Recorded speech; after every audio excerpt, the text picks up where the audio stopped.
Ahojte, poďte si so mnou pozrieť moje obľúbené produkty z Farmacy, ktoré používam dennodenne a vytvoria mi takýto look. Pozri, no krása, milujem tie produkty. Toto sú všetky produkty pokope a ja sa s nimi idem aktuálne naličiť, tak poďte so mnou do toho. Nezabudám nikdy na podkladovú bázu, mám túto zmatňujúcu. No a potom nasleduje moje najobľúbenejšie bebečko, mám ho tieni 03 a používam na to štetec z Farmacy. No a takto si ho zapracujem do pleti, pekne nezabudnem na žiadnu časť. A potom nasleduje korektor, ten mám v otieni 01.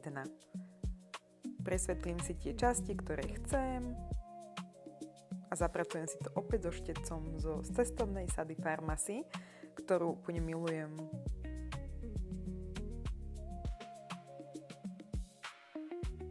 No, ja mám púder od Yves Saint Laurent, takže ten používam, zapudrujem si trošku tú pleť, aby sa mi neleskla a idem na paletku opäť z Farmacy, kde si už vybronzujem líčka.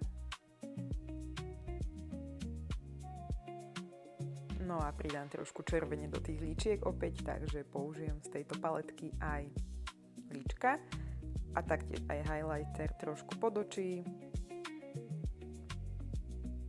Ďalej používam tiene z Farmacy.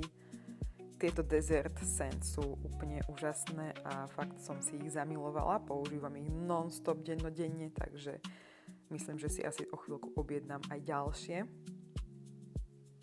Ja používam väčšinou tak 3 farby naraz, aby to očko pekne presvetlilo a vyzeralo top. No a idem už na riasenku Double Lash Extend, ktorá mne sa teda veľmi páči. Tu si vyčešem obočko a použijem trošku farby na obočie a nasledujú pery. Podkladová báza na pery musí byť a dlhotrvácný rúž z Farmacy, ak by dal. A toto sú moje ďalšie obľúbené produkty.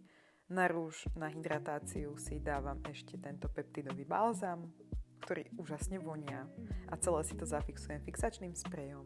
Voilà!